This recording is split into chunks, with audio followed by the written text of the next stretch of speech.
Hello दोस्तों, I hope आप सब अच्छे होंगे। तो हम बात कर रहे थे अपने ऑडियो बुक की सीरीज़ में कुछ इम्पोर्टेंट टॉपिक का। तो चलिए हम आगे चलते हैं इसी ऑडियो बुक की सीरीज़ में और देखते हैं कारा एल्गी जो क्लोरोफाइसी से बिलोंग करता है, कैरेल्स आर्डर से। तो उसके कुछ इंपॉर्टेंट फीचर देखते हैं, इसका रिप्रोडक्शन देखते हैं कैसे होता है। कारा जो एक एल्गी है, ठीक है, ये हमारे एग्जामिनेशन पॉइंट ऑफ व्यू से थोड़ा इंपॉर्टेंट हो जाता है। यहाँ से मोस्टली 5-6 क्वेश्चन ऐसे बनते हैं जो कि घुमा फिरा के पूछे जाते हैं, ठीक है। जैसे कि इस कारा को हम कॉमनली क्या बोलते हैं, इसके जो सेक्स आर्गन होते हैं उन्हें क्या बोलते हैं, अनस्टेराइल जैकेट लेयर क्या होता है, करोना क्या होता है, सील्ड सेल क्या होता है, एमाइलम स्टार क्या होता है, ठीक है, न्यूक्लियोल ग्लोब्यूल, ये सब यहाँ से पूछा जाता है। और नोड इंटरनोड भी देखने को मिलता है। तो ये सारी चीज़ें हो जाती हैं यहाँ पे इम्पॉर्टेंट। तो चलिए शुरू करते हैं। तो कारा को हम लोग कॉमनली बोलते हैं stone ward, brittle ward and Musk grass. तो स्टोन वार्ट यहाँ पे कॉमनली यूज करते हैं, लेकिन और जान लीजिए कारा को स्टोन वार्ट के साथ साथ ब्रिटिल वार्ट, मस्क ग्रास भी बोला जाता है। स्टोन वार्ट क्यों बोला जाता है? क्योंकि यहाँ पे जो सेल वाल होता है कारा का, वहाँ पे डिपोजिशन हो जाता है कैल्शियम कार्बोनेट का।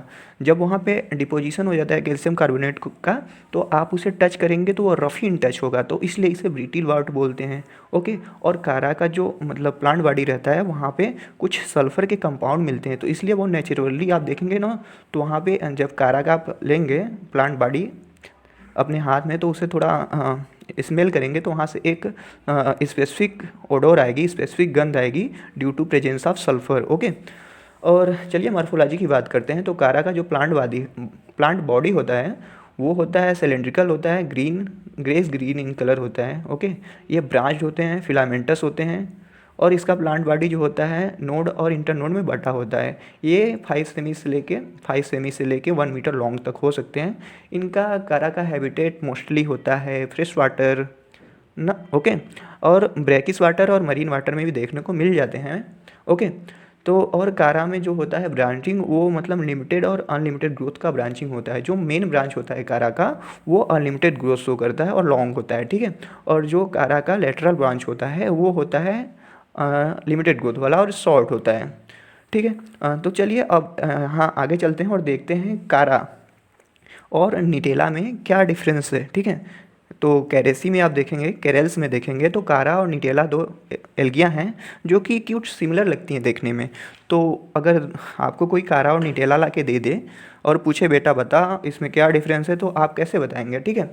तो चलिए बताते हैं कारा और निटेला में आप कैसे डिफ्रेंशिएट करेंगे।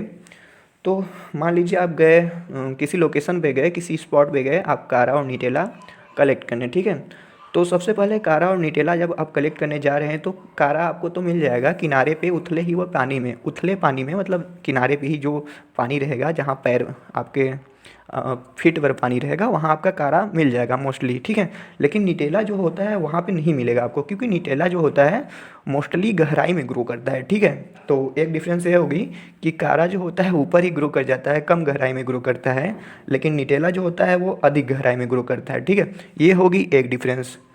और दूसरे डिफरेंस की बात ये करते हैं, जब आप को कारा और निटेला दोनों मिल गए, तो आप कैसे बताएंगे देख के कि ये कारा है या निटेला है, मार्फोलॉजिकली सामने से देख के। तो देखिए कारा और निटेला में होता है अपेंडेजेस, ठीक है, जिसे हम कोरोना बोलते हैं, ठीक है। तो देखिए कारा में जो कोरोना होता है वो 5 सेल्ड होता है और सिंगल टायर्ड में अरेंज होता है। सिंगल टायर्ड मतलब कि एक ही लाइन में, एकदम जैसे गोला स्टेम है तो उसके एक ही लाइन में पांचों जो कोरोना है अरेंज रहेंगे। लेकिन जो निटेला होता है, निटेला में 10 होते हैं, 10 कोरोना सेल होते हैं, ठीक है, जो 2 टायर्ड में अरेंज होते हैं। तो ऐसे आप देख के बता देंगे कि हाँ यार ये कारा है या निटेला है, ठीक है। ओके। और एक और विधि है, जैसे आप कारा और निटेला के प्लांट बॉडी को लाइए, देखिए माइक्रोस्कोप से, तो कारा में पता चलेगा आपको जो फीमेल सेक्स आर्गन है, न्यूक्लियल जो है वो अपर साइड मतलब होता है प्रेजेंट, लेकिन निटेला में जो न्यूक्लियल होता है वो लोअर साइड में होता है। तो ऐसे आप पता कर लेंगे कि हाँ कारा और निटेला में क्या क्या डिफरेंस है, ठीक है। तो चलिए आगे इसी के साथ बढ़ते हैं और देखते हैं कारा का सेक्स आर्गन जो होता है वो स्टेराइल जैकेट लेयर से घिरा होता है। ओके। तो जो स्टेराइल जैकेट लेयर से घिरा होता है तो ये इसको एडवांस बनाता है और ब्रायोफाइट से कनेक्ट करता है। तो यहाँ इवोल्यूशन वाली पॉइंट एक हो गई कि हाँ ठीक है। तो कारा का जो सेक्स आर्गन होता है, जो मेल सेक्स आर्गन होता है उसे ग्लोब्यूल बोलते हैं, जो फीमेल सेक्स आर्गन होता है उसे न्यूक्यूल बोलते हैं। ओके।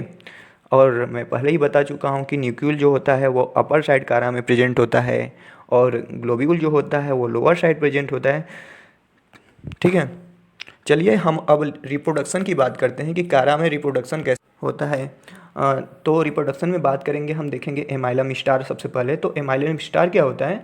कारा का जब बेसल सेल, कारा में बेसल सेल जो होता है तो वो डेवलप हो जाता है star shaped aggregate of cells में। ठीक है, बेसल सेल कुछ स्पीसीज, कारा का कुछ स्पीसीज होता है, उसमें बेसल सेल जो होता है वो स्टार शेप्ड एग्रीगेट में अरेंज हो जाता है, जिसमें मतलब एमाइलम स्टार्च भरा होता है। जो फेवरेबल कंडीशन आता है तो वो डी अटैच प्लांट से होता है और न्यू प्लांट बॉडी को फॉर्म कर देता है। फिर हम देखते हैं बल्बिल्स, एमार्फस बल्बिल्स क्या होता है। तो कारा के कुछ स्पीशीज में देखा गया कि बेसल सेल जो होता है वो इरेगुलर क्लस्टर के फॉर्म में अरेंज हो जाते हैं। ठीक है, और जो फेवरेबल कंडीशन आने पे न्यू प्लांट बॉडी को फॉर्म करते हैं। फिर सेकेंडरी प्रोटोनोमा की बात करते हैं।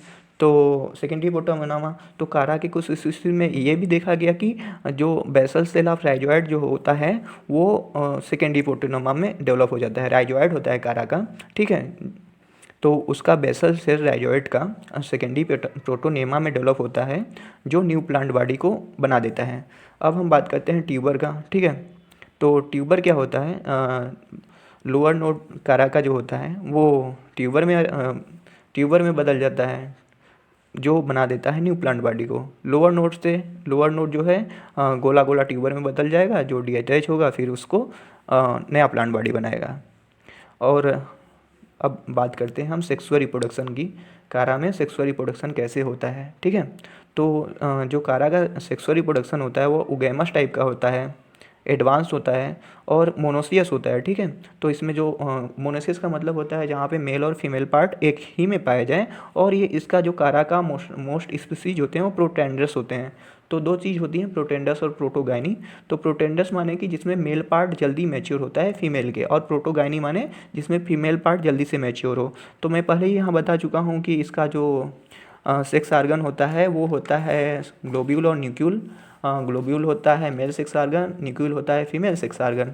ठीक है, तो ग्लोब्यूल और न्यूक्यूल का एक पार्टिकुलर स्ट्रक्चर होता है। ठीक है, पार्टिकुलर स्ट्रक्चर होता है, स्फेरिकल होते हैं, राउंड होते हैं, येलो से लेके ग्रीन इन कलर होते हैं। और ग्लोब्यूल का एक इम्पॉर्टेंट कैरेक्टर ये भी है, तो ग्लोब्यूल में 8 सील्ड सेल पाए जाते हैं, ये भी पूछता है। फिर वहाँ पे जैसे जो सेक्स आर्गन रहते हैं, ग्लोब्यूल हो गया, ग्लोब्यूल में बहुत सारी चीज़ें रहती हैं, मतलब वहाँ पे एंथ्रोजाइड का फॉर्मेशन होता है। जब एंथ्रोजाइड फॉर्म हो जाएगा और आपका न्यूक्लियल में क्या रहेगा, एक सेल रहेगा, तो फिर जब ग्लोब्यूल में आपका एंथ्रोजाइड फॉर्म हो जाएगा तो वहाँ से एंथ्रोजाइड रिलीज होगा। फिर आपका न्यूक्लियल जो रहेगा कुछ केमिकल सिक्रीट करेगा जो कि एंथ्रोजाइड को अपने ओर अट्रैक्ट करेगा। फिर वहाँ पे एंथ्रोजाइड जाके ग्लोब्यूल में जाके एक से फर्टिलाइज हो जाएगा और आपका जाइगोट बनाएगा। फिर जाइगोट मियोसिस करके फिर से न्यू आपका कारा प्लांट बॉडी का फॉर्मेशन कर देगा। तो ऐसे होता है आपका कारा का रिप्रोडक्शन। तो आई थिंक मैंने बहुत सारी चीज़ें कवर कर दी हैं, और जितना मैंने बताया है उतनी ही चीज़ें इम्पॉर्टेंट है और ज़्यादा नहीं पूछता है यहाँ से। तो ओके, आई होप आपको पसंद आया होगा। चलता हूँ मैं, मिलता हूँ नेक्स्ट